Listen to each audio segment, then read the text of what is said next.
لا حول ولا قوة إلا بالله العلي العظيم. أعوذ بالله من الشيطان اللعين الرجيم. بسم الله الرحمن الرحيم. الحمد لله الذي ذكره للشرف الذاكرين وشكره فوز للشاكرين وطاعته نجاة للمطيعين. الصلاة والسلام على رسول الثقلين محبوب رب المشرقين ورب المغربين ولی الدارین امام القبلتین جد الحسن والحسین ابی القاسم محمد.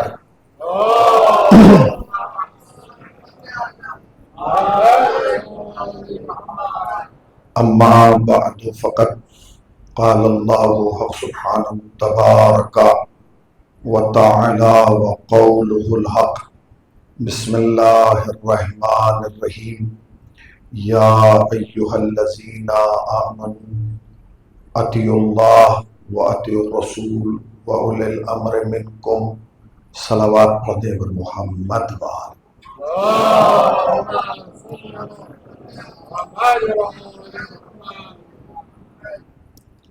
حاضرین فرش عزا اور صاحبان ولا، محرم کا چاند عرش پر حسینیت کی جیت اور یزیدیت کی ہار کا اعلان کرتا ہوا نظر آ گیا ہے. یہ رات جو ہے یہ 1446 ہجری کی آخری رات ہے. کل کا اگنے والا سورج 1447 ہجری کا پہلا سورج ہوگا.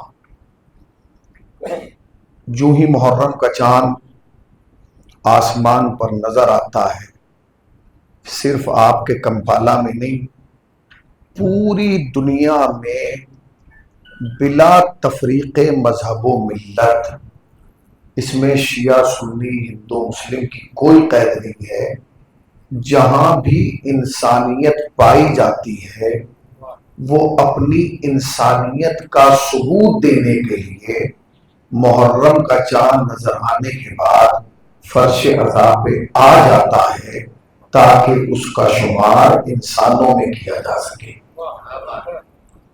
صاحبان نظر افراد موجود ہیں، مسلسل مجالس سنتے ہیں، سمجھتے ہیں، بات کی گہرائی کو آپ بخوبی جانتے اور پہچانتے ہیں. ہر آنے والے خطیب کا ایک اپنا انداز ہوتا ہے، اپنی نہج ہوتی ہے، اپنا طریقہ ہوتا ہے جس پہ وہ اپنی خطابت کی بنیاد کو رکھتا ہے. میرا بھی ایک اپنا خاص طریقہ ہے، خاص انداز ہے جس ذریعے سے میں آپ تک پہنچوں گا. بس میری کوشش یہ ہے اور آپ سے گزارش یہ ہے ابتدائی میں کہ اگر بات آپ تک پہنچے تو مجھے اس بات کا احساس دلا دیجیے گا کہ میں شیشے کے سامنے نہیں، شیعوں کے سامنے پڑھ رہا ہوں. اس لیے کہ شیشہ نہیں بولتا، شیعہ بولتا ہے. صلوات علیہ محمد وآل محمد. اور یہ یاد رکھیے گا کہ آپ کا فرش عزا پر آ کر بولنا خطیب کی تائید میں نہیں ہے، خطیر کی تائید میں. آپ بولتے ہیں تو یہاں خطیب کی تائید نہیں ہوتی ہے، یہاں خطیر کی تائید ہوتی ہے. اور آپ یہ یقین رکھ کے فرش عزا پر بولے، اور میں پورے اعتماد سے جملہ کہہ سکتا ہوں کہ یہ یقین رکھ کے آپ فرش عزا پر بولے کہ آج آپ یہاں حسین کے حق میں بولیں گے، محشر میں حسین آپ کے حق میں بولیں گے. ایک صلوات پڑھیں پر محمد وآل محمد پر.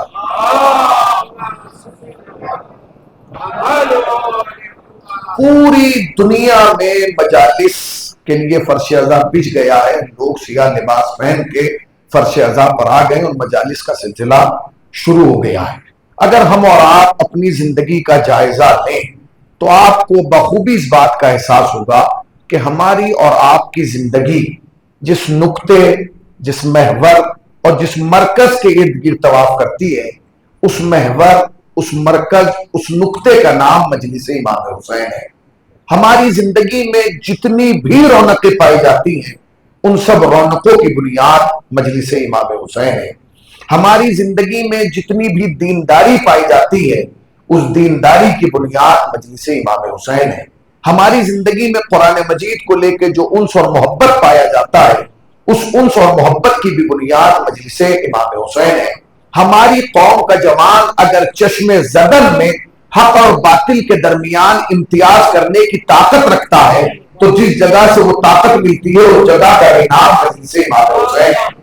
اس کی ایک خاص وجہ یہ ہے، دیکھیں بات آپ تک پہنچے تو بولتے آئیے گا، اس کی ایک خاص وجہ یہ ہے کہ جن گھرانوں میں، جن خاندانوں میں اور جن آغوشوں میں ہم نے اور آپ نے تربیت پائی ہے اس میں والدین نے ہمیں یہی سکھایا ہے اور یہی بتایا ہے کہ گھر میں خوشی ہو تب بھی مجلس ہونا ہے، گھر میں غم ہو جائے تب بھی مجلس ہونا ہے، تم بیمار ہو تب بھی مجلس کرنا، تم شفا پا جاؤ تب بھی مجلس کرنا، تم امیر ہو تب بھی مجلس کرنا، تم غریب ہو تب بھی مجلس کرنا، حالات بگڑے ہو تب بھی مجلس ہوگی، حالات سدھر جائیں تب بھی مجلس ہوگی۔ اب ایک لفظ کہہ دوں اگر آپ بیدار ہیں، خالی والدین نے ہمیں یہ نہیں بتایا، ہمیں ماں باپ نے یہ بھی بتایا ہے کہ گھر سے جوان کی بارات جائے تب بھی مجلس ہوگی، گھر سے جوان کا جنازہ جائے تب بھی مجلس ہوگی۔ اب ایک جملہ کہوں، کبھی آپ سوچئے کہ آخر پوری دنیا میں آپ ہی کو ٹارگیٹ کر کے کیوں مارا جا رہا ہے؟ کیا آپ دنیا میں سب سے امیر ہیں؟ کیا آپ سے زیادہ پیسہ کسی کے پاس نہیں ہے؟ کیا آپ سے زیادہ ثروت کسی کے پاس نہیں ہے؟ کیا آپ کے پاس سے زیادہ کسی کے پاس دولت نہیں ہے؟ نہیں، آپ سے زیادہ پیسے والے لوگ پوری دنیا میں مل جائیں گے، آپ سے اچھی گاڑیاں والے مل جائیں گے، آپ سے اچھے مکان والے مل جائیں گے، پھر آخر کون سی ایسی چیز ہے جو آپ کو مارنے پہ مجبور کر رہی ہے؟ جانتے ہیں دشمن آپ کو آپ کی وجہ سے نہیں مار رہا ہے، دشمن آپ کو حسین کی وجہ سے مار رہا ہے۔ نہیں پہنچے آپ؟ دشمن آپ کو آپ کی وجہ سے نہیں مار رہا ہے، دشمن آپ کو حسین کی وجہ سے مار رہا ہے، کیونکہ اس کے ذہن میں غلط فہمی یہ ہے کہ اگر شیعہ مر گئے تو مجلس ختم ہو جائے گی، شیعہ مر گئے تو گداری ختم ہو جائے گی، شیعہ مر گئے تو جلوس ختم ہو جائے گا۔ ان احمقوں کو کون ہے جو جا کے بتائے کہ شیعہ جب مرتا ہے تو مجلس کم نہیں ہوتی، جب ایک شیعہ مرتا ہے تو 5 مجلسوں کو جنم دے کے جاتا ہے۔ صلوات پڑھو وہ محمد وآل محمد پر۔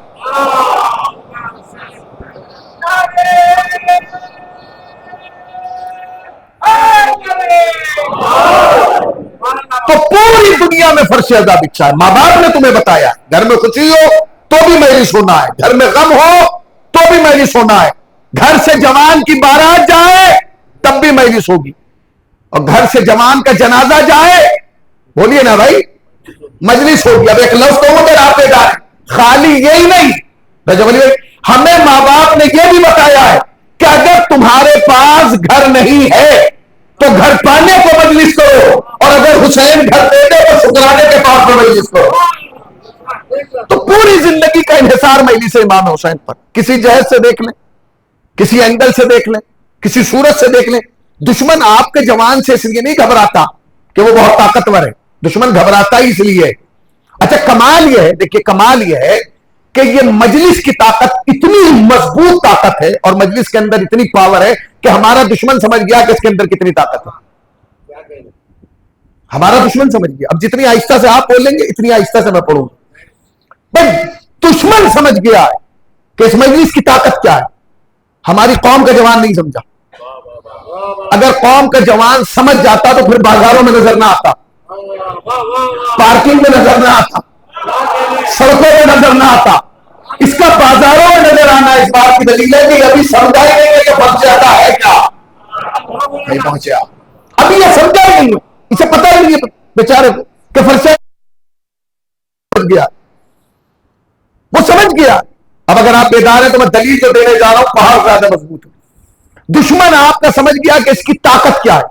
آپ تو سماج میں رہتے ہیں نا، معاشرے میں رہتے ہیں، سوسائٹی میں رہتے ہیں، آپ بتائیے، ہندوستان پاکستان کے رہنے والے ہیں آپ لوگ، آپ جائیے معلوم کیجئے، اپنے اپنے ملکوں میں جائیے اور چند دن گزاریے تو آپ کو احساس ہوگا۔ خدا کی قسم کسی فلم ہال کے باہر کبھی کوئی مولوی صاحب کھڑا ہوا نہیں ملے گا جو یہ کہہ رہا ہوں اندر نہ جانا، اندر جانا بدعت ہے، شرک ہے، حرام ہے، ملا کوئی؟ کسی پارک کے باہر کبھی کوئی مولانا کھڑا ہوا ملا؟ بولو بھائی کہ جو یہ کہہ رہا ہو اندر جانا بدعت ہے، شرک ہے، حرام ہے؟ نہیں. کسی مال کے باہر کوئی مولانا کھڑا ہوا ملا ہو؟ نہیں ملتا. کمال یہ ہے کہ پکچر ہال میں جانا منع نہیں ہے، بازاروں میں جانا منع نہیں ہے، شاپنگ مال میں جانا منع نہیں ہے. تو کوئی اس مولوی صاحب سے پوچھے جب کہیں جانا منع نہیں ہے تو پھر یہ کیوں کہہ رہا ہے ان کی مجلس میں نہ جانا؟ پہنچے ان کی مجلس میں نہ جانا. مجلس میں جانا بدعت ہے، شرک ہے، حرام ہے. اس کی وجہ جانتے کیا؟ اس کی وجہ یہ ہے کہ جو منع کر رہا ہے اسے معلوم ہے کہ اگر یہ پکچر ہال میں گیا تو پکچر دیکھ کے گھر واپس آئے گا، یہ شاپنگ مال میں گیا تو شاپنگ کر کے واپس آئے گا، اگر یہ کسی پارک میں چلا گیا تو گھوم کے واپس گھر آئے گا. مگر اگر یہ ایک دن بھی مجلس میں چلا گیا تو یہ اپنے گھر نہیں میرے گھر آئے گا اور گریبان پکڑ کے کہے گا محمد یہ تو بتا جو آج تک تو سنا رہا تھا وہ کچھ اور تھا، جو آج سن کے آیا ہوں وہ کچھ اور ہے. شرط پڑے محمد وآل محمد پر.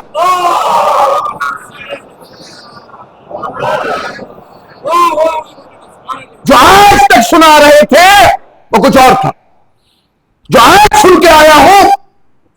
لیکن بولنے پہ ٹیکس نہیں ہے، نہ بولنے میں جرمانہ ہے، اور ایسا بھی نہیں ہے کہ اگر کوئی بول دے گا تو پھر اس پہ جو ہے کہا جائے گا کہ کیوں بولا ہے. بولیے اور میری آواز سے آواز ملائیے تاکہ مجھے احساس ہو ہر حسینی تک حسینی کی بات پہنچ رہی ہے. یہ کیوں کہا جا رہا ہے؟ کیونکہ اسے معلوم ہے کہ مجلس میں آتے ہی پہلے دن بتا دیا جاتا ہے قاتل کون ہے، مقتول کون ہے. ہائے ہائے، ظالم کون ہے، مظلوم کون ہے. ابے تو مجلس ہی تو وہ جگہ ہے جہاں پوری دنیا کو بتایا جاتا ہے سر کاٹنے والے اور ہیں، سر کٹانے والے اور ہیں، گھر لوٹنے والے اور ہیں، جن کا گھر لوٹایا گیا ہے وہ اور ہے. مجلس ہے. لوگ کہتے ہیں جی مجلس، محرم آ گیا. محرم بھائی محرم کا کیا مطلب؟ کہ جی محرم میں بڑے معجزات ہوتے ہیں. ہاں ہوتے ہیں، امام بارگاہوں میں معجزات ہوتے ہیں. ایک صاحب نے مجھ سے کہا، ہمارے دوست ہیں اہل سنت مفتی ہیں، انہوں نے کہا کہ مولانا خالی آپ کے یہاں معجزہ نہیں ہوتا، ہمارے یہاں بھی ہوتا. میں نے کہا آپ کے یہاں کیا معجزہ ہوا؟ کہنے لگا ہمارے یہاں معجزہ یہ کہ جو مولانا پورے سال نہیں بولتا نا، کیا کہتے ہیں آپ، جو پورے سال نہیں بولتا وہ محرم میں بولتا. میں نے کہا کیا بولتا؟ کہنے لگا وہ سب سے پہلے بولتا یہ بدعت ہے. کتنا پیارا لفظ ہے. آپ کو برا لگا بدعت؟ آپ کو غصہ آیا ہوگا کہ بدعت کیوں کہا گیا؟ نہ جب کوئی کہا کہ نا کہ بدعت ہے تو اسے جا کے چوما کریں اور کہیں بھائی تو نے ہمارے دل کی بات کہتی. آپ جائیے پوچھئے عالم اسلام سے کہ بدعت کسے کہا جاتا ہے. ہر چیز میں یہ علم بدعت ہے، یہ تازیہ بدعت ہے، یہ سب بدعت کہا جا رہا ہے. یہ بدعت کیا ہے؟ دیکھیے دو چیزیں، ایک جز ہوتا ہے اور ایک کل ہوتا ہے. کل کی کیفیت نہیں بدلتی، جز کی بدل جاتی ہے. مثلا نماز اصل ہے تو نماز پہ بحث نہیں ہو سکتی، مگر جو اجزاء نماز ہے اس پہ بحث ہو سکتی ہے. مثلا ذکر سجدہ کتنی مرتبہ کریں، ذکر رکوع کتنی مرتبہ کریں، قنوت میں کون سی دعا پڑھیں، اس پہ تو بحث ہو سکتی. مگر نماز کی جو کیفیت ہے اس پہ بحث نہیں ہو سکتی، کیونکہ نماز ہے اصل. ایسے ہی ایک عزاداری ہے اور ایک جزء عزاداری ہے. پہنچے عزاداری یعنی غم حسین اور جزء عزاداری علم، تازیہ، تابوت، ذوالجنہ. تو کبھی بھی کل پہ بحث نہیں ہوتی، جز پہ بحث ہوتی. لوگ کہتے ہیں جی بدعت کیا ہے؟ بدعت کے معنی جانتے ہیں آپ؟ بدعت کے معنی کیا ہے؟ سنیے بدعت کے معنی. بدعت کے معنی یہ ہے وہ کام جو رسول اللہ کے زمانے میں رسول اللہ نے نہ کیا ہو. سنتے رہیے گا، وہ کام جو رسول اللہ کے زمانے میں رسول اللہ نے نہ کیا ہو اور رسول اللہ کے بعد وہ کام کیا جائے، خالی کیا نہ جائے بلکہ اس کو عین اسلام سمجھ کر انجام دیا جائے، وہ کیا ہے؟ بدعت ہے. اچھا یہ ایک طرفہ تعریف کی گئی ہے، یہ خالی ایک ہے جو آج تک ہم نے سنی ہے اور ہمارے جوانوں نے سنی ہوگی. بزرگان سے خصوصی توجہ چاہتا ہوں، صاحبان نظر لوگ، ٹھیک ہے نا. تعریف کیا؟ بدعت کسے کہا جاتا ہے؟ وہ کام جو رسول اللہ نے نہ کیا ہو اور اسے بعد میں کیا جائے عین اسلام سمجھ کر. وہ کیا ہے؟ بولیے بھائی، میں ممبر پہ اونچا سنتا ہوں. کیا ہے؟ بدعت ہے. بدعت ہے. اگر ایسا ہی کھلنے میں ٹائم لگا نا تو اشرا ختم ہو جائے گا، ٹھیک ہے نا. کیا ہے؟ بدعت ہے. یہ ہے ایک طرفہ. یہ کیا ہے؟ یہ ایک طرفہ تعریف ہے. دوسری تعریف کیا ہے؟ وہ کام جو رسول اللہ نے اپنی زندگی میں نہ کیا ہو وہ کیا جائے اور اہل اسلام سمجھ کے کیا جائے، وہ بدعت ہے. دوسری تعریف کیا ہے؟ دوسری تعریف یہ ہے کہ وہ کام جو رسول اللہ نے اپنی زندگی میں کیا ہو اور وہ نہ کیا جائے. آپ بھائی میں کیا کہہ رہا ہوں، ذرا اس کو غور تو کریں، غور تو کریں نا، غور کریں اس بات کو سمجھیے. وہ کام جو رسول اللہ نے اپنی زندگی میں نہیں کیا وہ اگر کر دیا جائے وہ کیا ہے؟ بولیے نا بھائی، زور سے بولیے. بدعت. اچھا، وہ کام جو رسول اللہ نے اپنی زندگی میں کیا اور وہ نہ کیا جائے، پھر آپ کا کیا نظریہ ہے؟ بولیے. آپ بحث کر رہے ہیں علم تعزیے پہ. آپ علم تعزیے پہ بحث نہ کیجئے، آپ غم حسین پہ بحث کیجئے. بھائی اچھا، میں اگر اس میں حوالہ دوں کہ جی فلاں آیت اللہ نے یہ کہا ہے تو آپ یہ کہہ دیں گے آپ اپنے گھر سے لائیں. آیت اللہ آپ کے، ہمارے کسی عالم کا نام لیجئے، میں آپ کے عالم کا نام لے دیتا ہوں. بہت سے بڑا نام ہے، ہندوستان والے تو جانتے ہیں، انہیں ولی ہند کہا جاتا ہے. کیا کہا جاتا ہے؟ ولی ہند. محدث دہلوی کوئی چھوٹا موٹا نام نہیں، آپ یقین جانیں بہت بڑا نام. بڑا کام انہوں نے شیعوں کے لیے کیا. اب آپ سمجھتے رہیے گا، بڑا کام انہوں نے شیعوں کے لیے کیا. ہندوستان کی زمین پہ بہت بڑی شخصیت آرام کر رہی ہے جس کا نام قاضی نور اللہ شوستری. بڑی شخصیت. احقاق الحق لکھی. علی کی محبت میں قلم چلانے کی سزا یہ ملی کہ قاضی صاحب کو شہید کر دیا گیا. قاضی صاحب کو جب شہید کر دیا گیا تو قاضی صاحب کا جنازہ لا کے شہر میں اس جگہ رکھا گیا جہاں شہر کے لوگ اپنے گھر کا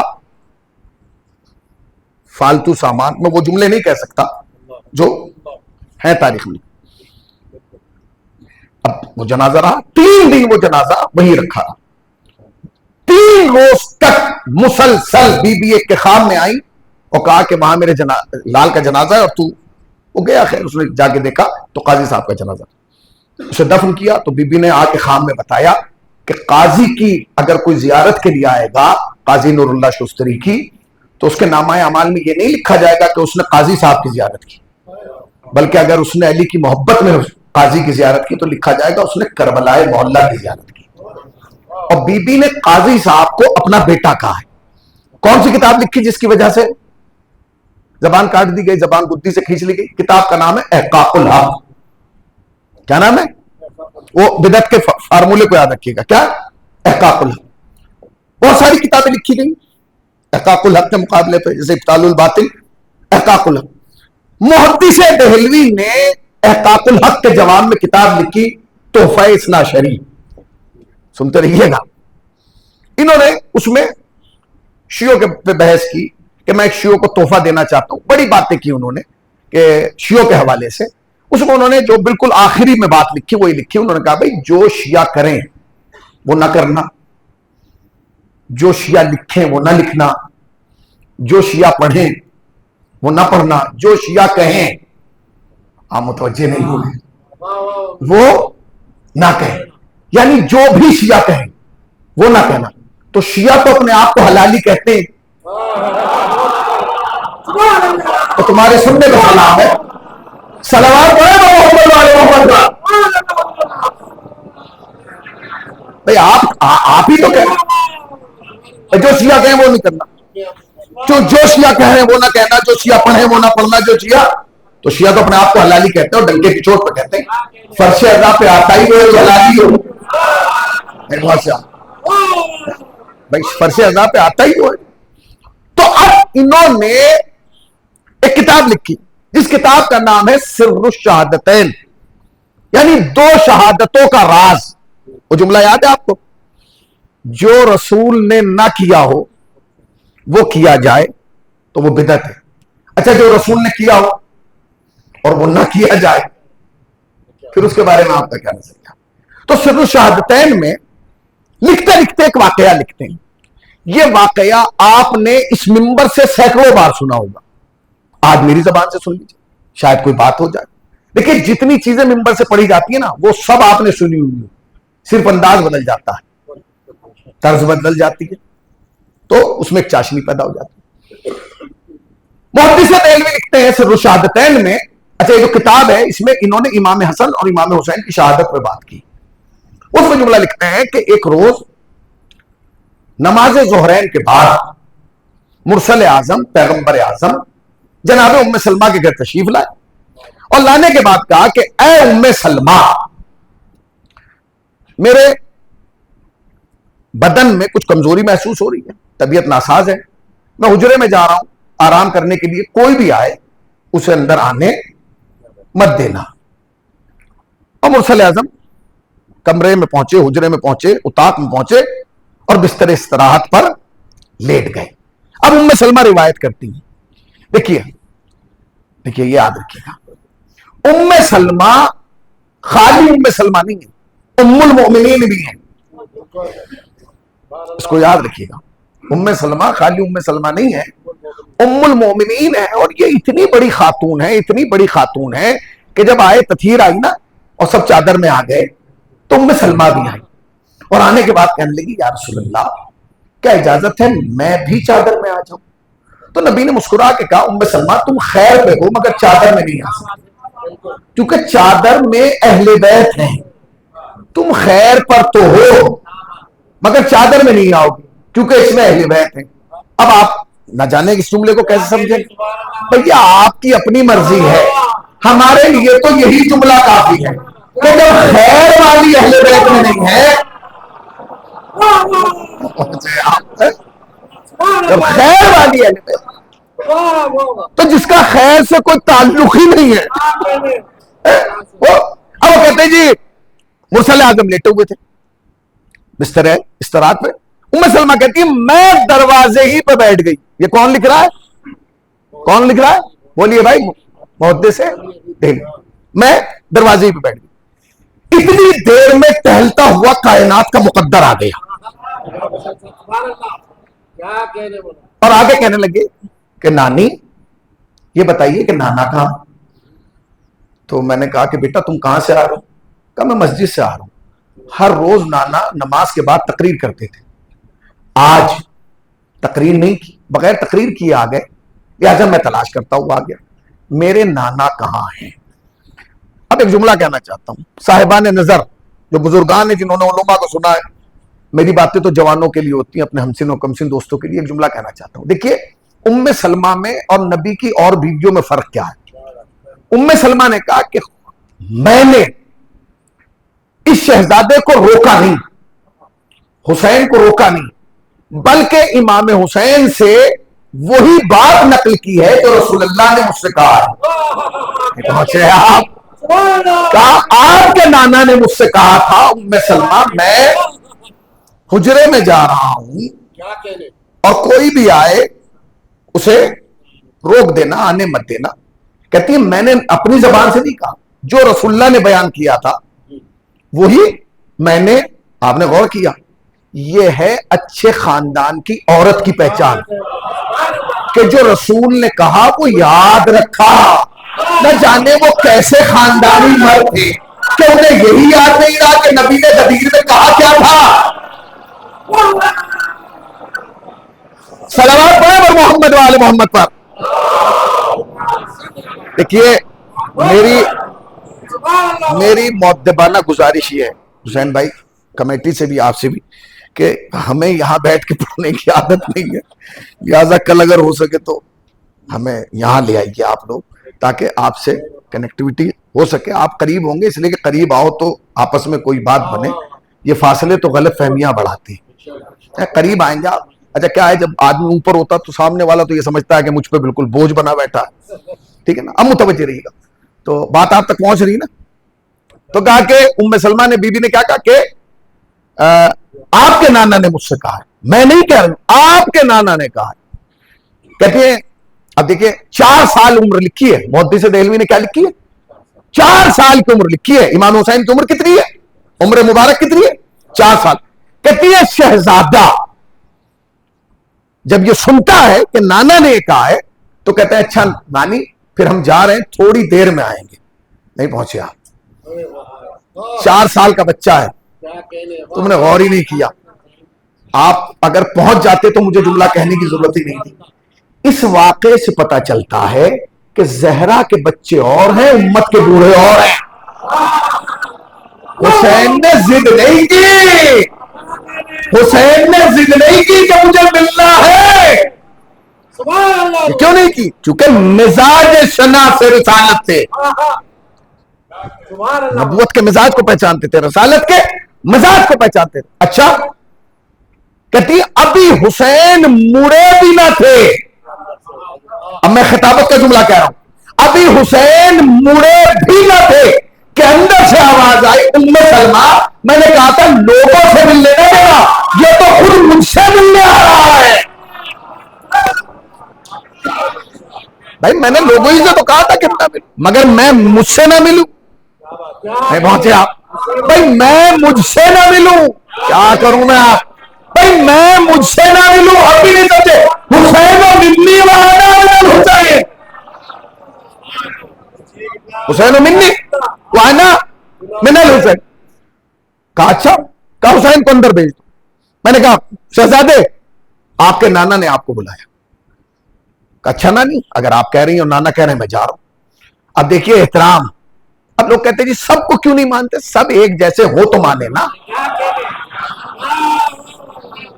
سب ایک جیسے ہو تو مانا جائے, کوئی زبردستی سے تھوڑی مانا جاتا. اب آپ کہتے ہیں جی فلاں کو مانو, فلاں کو مانو, فلاں کو مانو. خدا کی قسم یہ جو بچہ بیٹھا ہے نا سامنے, تم اس سے بھی زبردستی کسی کو نہیں منوا سکتے, کیونکہ ہمارے یہاں مولانا نہیں بتاتا کہ کسے ماننا ہے کسے نہیں ماننا. یہ ماں گوٹھی میں بتا دیتی ہے کہ کسے ماننا ہے کسے نہیں ماننا. بتا دیتی ہے.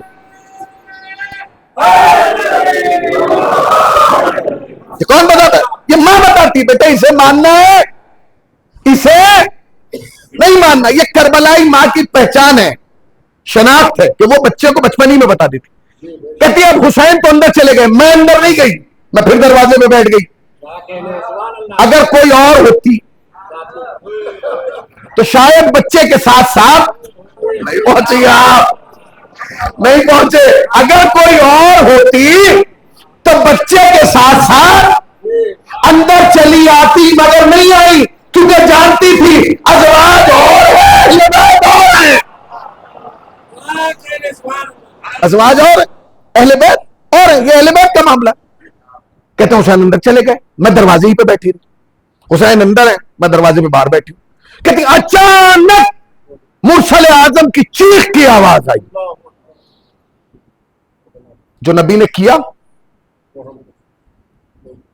وہ, اور جو نبی نے نہیں کیا وہ جملہ یاد رکھیے. کہتی ہے میں دوڑ کے اندر پہنچی تو میں نے کیا دیکھا کہ حسین اپنے نانا کے سینے پہ لیٹا ہوا ہے اور آنکھیں بند ہیں, اور نبی کی آنکھوں سے آنسو بہ رہے ہیں. نبی نے کیا کیا, چیخ مار کے روئے. میں آگے بڑھی ہوں, میں نے کہا کہ میرے سرتاج, میرے ماں باپ آپ کے قربان, ابھی میں مصائب نہیں پڑھ رہا ہوں, ابھی تھوڑی دیر صبر و تحمل سے کام لیجئے, انشاءاللہ ایک منزل آگے بڑھ جائے. آخر آپ کی آنکھ اور اس میں آنسو. کہتے ام سلمہ ابھی جبرائیل آئے تھے اور انہوں نے آ کے مجھے پورا واقعہ کربلا سنایا, اس لیے میری آنکھ میں آنسو آ گئے. اچھا میں آپ سے پوچھ رہا ہوں, خالی آنسو آئے یا روئے, روئے یا چیخ مار کے روئے؟ نہیں پہنچے آپ. اس کا مطلب یہ ہے کہ حسین پہ رونا سنت رسول, چیخ مار کے رونا. اچھا میں ایک بات پوچھا ہوں, جب حسین کو رسول روئے ہیں اس وقت حسین زندہ ہیں یا شہید ہو چکے؟ ہم آپ تو خود کہہ رہے ہیں کہ زندہ و جاوید کا ماتم نہیں کرتے. بھئی یہ سنت کس کی سنت ہے؟ اب میں ایک جملہ کہوں, مجلس نہ کیجئے, مجلس میں جانا بھی دیتے, تجھے پتہ ہی نہیں پہلی مجلس ہوئی کہاں ہے. اچھا جب ام سلمہ نے پورا واقعہ سنا نا, اب نبی بتا رہے ہیں ام سلمہ کو, ام سلمہ جبرائیل آئے تھے, مجھ سے یہ کہا یہ کہا یہ کہا یہ کہا یہ کہا. ام سلمہ بھی رونے لگی.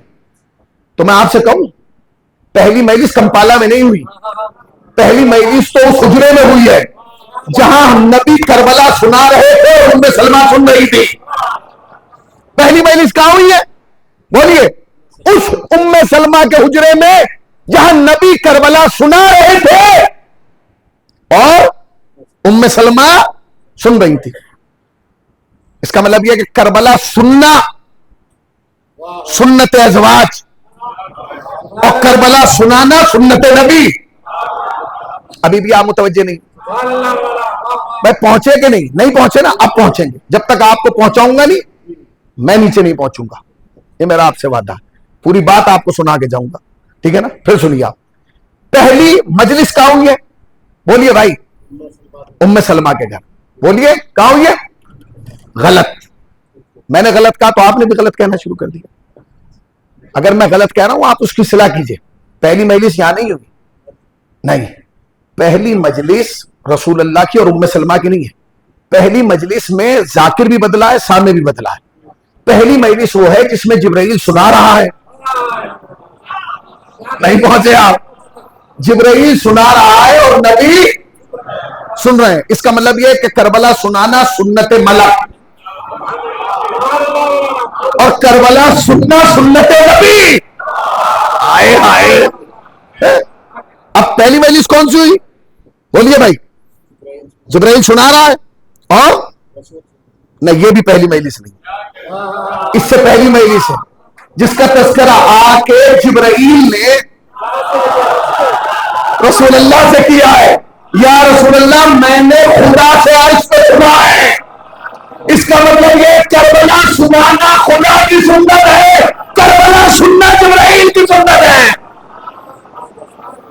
صلوات محمد وآل محمد پاک.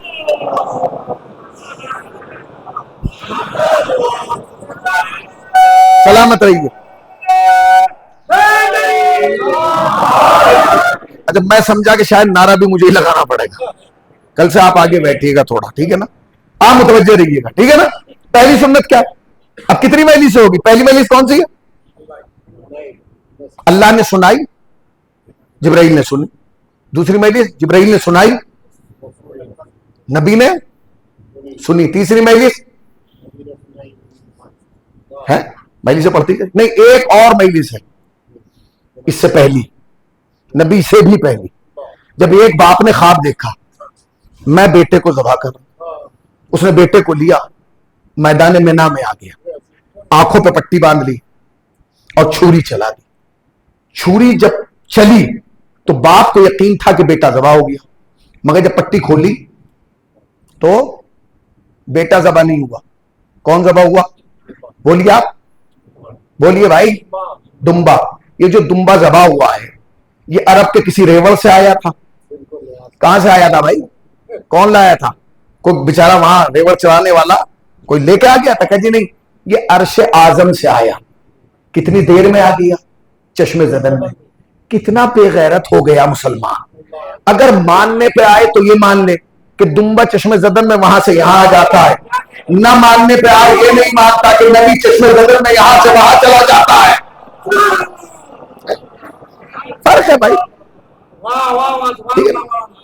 اچھا اب یہ جو دمبا ہے نا یہ عام دمبا نہیں ہے, یہ اللہ کی نشانی بن گیا. شاعر اللہ. کیوں؟ چونکہ جب چھری چلی نہ اس نے آواز نکالی نہ اس نے پاؤں مارے. کہتے جی چونکہ اس نے تھوڑی دیر صبر کا مظاہرہ کیا لہذا اب یہ عام نہیں ہے,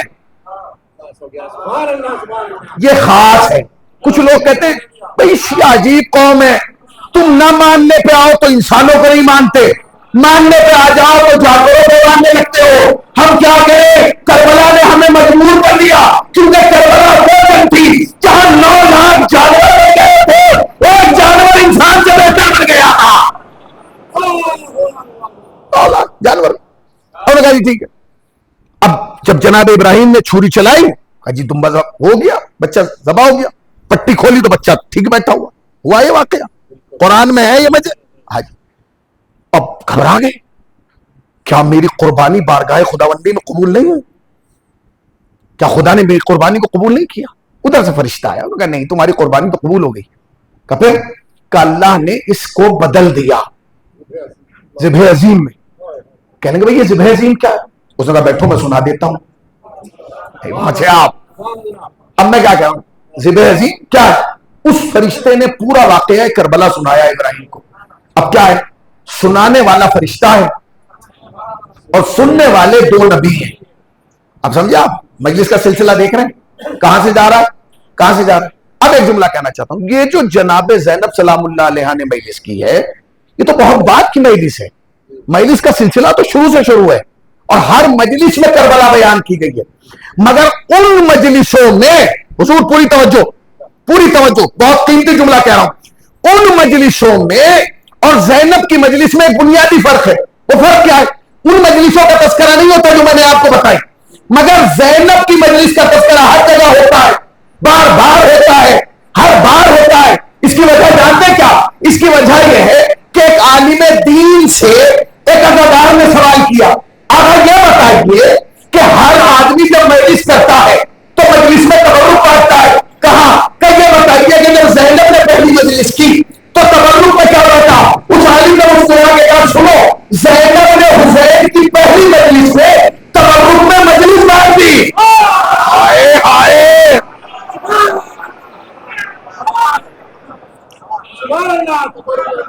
تبرک میں کیا بیٹھ دی؟ بولیے بھائی. اب اس کا عقیدہ نبی نے وہ خاموش ہے, اور ہر شیعہ کا عقیدہ ہے کہ تبرک میں برکت ہوتی ہے. یہی وجہ ہے دنیا میں مجلسیں بھی بڑھتی جا رہی ہے, عزادار بھی بڑھتے جا رہے ہیں. ایک سلام پڑے گا محمد وآل محمد. آ کہتے ہیں بدعت ہے, کیا بدعت ہے, کیا بات ہے؟ ہمیں قرآن سے جواب دو. تو قرآن کی سن کہاں رہا ہے؟ قرآن پہ تو اختلاف ہے ہی نہیں, جس سے قرآن سن رہا ہے اس کی وجہ سے اختلاف. کہاں ہے علم, کہاں ہے تعزیہ, کہاں ہے تابوت, کہاں ہے؟ سب دکھا دوں گا میں آپ کو. تمہیں علم دیکھ کے پرابلم ہوتی ہے نا, تعزیہ دیکھ کے پرابلم ہوتی ہے کیونکہ شبیہ ہیں. اس سے پرابلم کیوں ہوتی ہے یہ بھی قرآن میں ہے. جائیے آپ جا کے دیکھیے, جناب یوسف بھائیوں نے لے جا کے کنویں میں ڈال دیا, چلے گئے کنویں میں. بعد میں وہاں سے ایک قافلہ گزرا, کنویں سے باہر نکالا گیا, بازار میں آ گئے, بازار سے عزیز مصر کے یہاں آ گئے. عزیز مصر کے یہاں جو ایک حادثہ ہوا, اس حادثے کا نتیجہ یہ تھا کہ زندان میں آ گئے. زندان سے واپس پلٹے تو عزیز مصر بن گئے. قحط پڑ گیا, بھائی غربت سے دو چار تھے, وہ مصر آ گئے. مصر جب آئے تو وہ تو جناب یوسف کو نہیں پہچانے کہ یہ ہمارا بھائی ہے. جناب یوسف سمجھ گئے یہ بھی میرا بھائی ہے, یہ بھی میرے بھائی ہے, یہ بھی میرا بھائی ہے, یہ بھی میرا بھائی. تم کہتے ہو عباس کا تذکرہ کیوں کریں؟ کیونکہ بھائی بھائی برابر نہیں پہنچے. بھائی بھائی بھائی برابر نہیں ہے. رب سے بولے یہ حضرت یوسف یہ کرم مجھ پہ بھی کیا ہوتا, اتنے بھائی دیے نہ ہوتے, مجھے ایک عباس دے دیا ہوگا.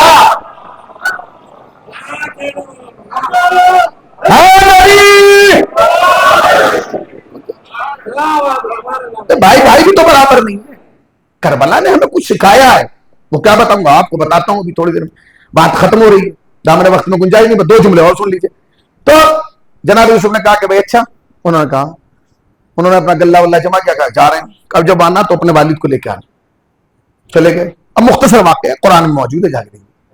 جب سب آ گئے نا تو جناب یوسف نے کہا کہ کل تمہاری دعوت ہے ہمارے یہاں, یہ درد کیوں ہے؟ علم سے درد, تعزیے سے درد, تابوت سے درد, کیوں درد ہے, کیوں پرابلم ہے؟ بھائی علم کسی سے کہتا ہے مجھے مانو؟ علم کہتا ہے مجھے اٹھاؤ؟ علم کہتا ہے مجھے چھت پہ لگاؤ؟ نہیں کہتا نا. تعزیہ کہتا ہے مجھے کاندھا دو؟ نہیں. تعزیہ کسی سے نہیں کہتا کہ, مگر جو تعزیے کو سمجھتے ہیں وہ کاندھے پہ رکھتے ہیں. نہیں پہنچے کیونکہ کربلا کی یاد ہے, یہی ہے نا. اب توجہ سے, انہوں نے کہا ٹھیک ہے. وہ بیچارے جناب یوسف کو پہچان نہیں رہے کہ یہ ہے کون. جناب یوسف سب کو پہچانے.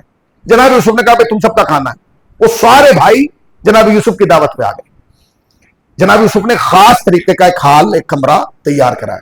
اس میں کیا کیا, اس میں چاروں طرف انہوں نے کچھ تصویریں بنوائی, ٹھیک ہے نا, کچھ پینٹنگ, کچھ چھبیاں.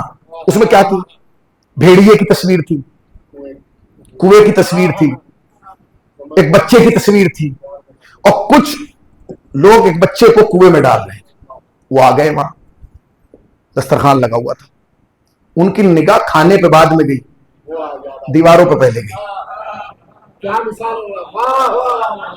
نہیں پہنچے آپ, اگر پہنچ جاتے تو بات ہی ختم ہو گئی تھی.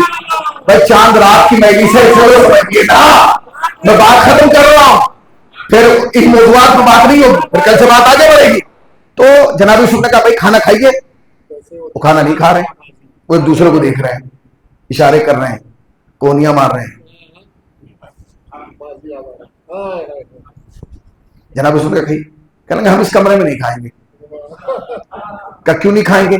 کہ اس لیے کہ یہ جو آپ نے شبیاں بنائی ہیں نا, ان کی وجہ سے دل گھبرا, دل میں بے چینی ہو رہی ہے. جناب یوسف نے کہا بے چینی اس لیے ہو رہی ہے کیونکہ یہ شبی دیکھ کے تمہیں اپنا جرم یاد آ رہا ہے. اس کا مطلب یہ ہے کہ قیامت تک کے لیے اصول بن گیا, جو شبیاں دیکھ کے دل گھبرانے لگے سمجھ لو وہی مجرم ہے.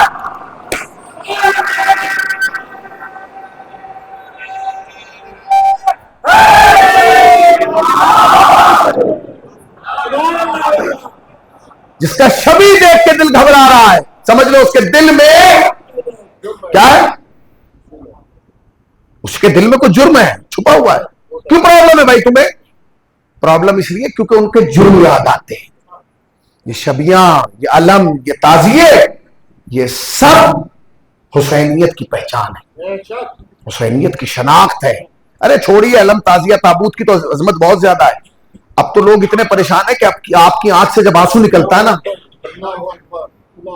وہ آپ کے آنسو سے پریشان ہو گئے. میں نے تو ایک دن کہا کہ تم اتنا پریشان کیوں ہو؟ جب ہمارے یہاں آنسو نکلتا ہے تو پانی نکلتا ہے, پیٹرول نہیں. پانی ہے, یہ آگ تھوڑی لگا دے گا. کیوں آپ کیوں پریشان ہیں؟ کیوں پریشان ہیں؟ آپ کو میں بتاؤں ایک بات, بات ختم ہو رہی ہے 1 منٹ کے اندر. دیکھیے رونا بڑا قیمتی چیز ہے. حضور رونا, آپ جا رہے ہیں یہاں سے, جا رہے ہیں آپ, سفر کر رہے ہیں آپ, لمبا سفر ہے 100 کلومیٹر کا. 20 آدمی کھڑے ہوئے ہنستے ہوں, ہنس رہا ہوں, ہاں ہاں ہاں. آپ کسی کو روک کے نہیں پوچھیں گے بھائی صاحب کیوں ہنس رہے ہیں, ہنستا رہے, آپ پہ فرق پڑ رہا.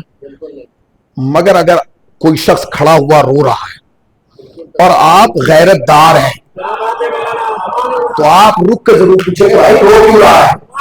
اس کا مطلب یہ ہے کہ ہنستے ہوئے سے نہیں پوچھا جاتا کہ تو ہنس کیوں رہا ہے, روتے ہوئے سے پوچھا جاتا ہے کہ تو رو کیوں رہا ہے. یہی وجہ ہے عالم اسلام میں ہنسنا بھی غلط نہیں ہے. ہنسنا بھی غلط نہیں ہے, رونا بھی غلط ہے, کیونکہ دنیا جانتی ہے کہ یہ روتے ہیں اور وہ پوچھتا ہے کہ تو رو کیوں رہا ہے تو ایک آنسو یزید تک پہنچا دیتا ہے. ایک آنسو. آپ لائق مبارکباد ہیں, آپ کی ماں لائق مبارکباد کہ آپ کی تربیت انہوں نے تہذیب کربلا پہ کی ہے. کربلا کی خود ایک تہذیب ہے, کربلا کا خود ایک فرہنگ ہے, کربلا کا خود ایک کلچر ہے. کربلا کی تہذیب دنیا کی ہر تہذیب سے مختلف ہے.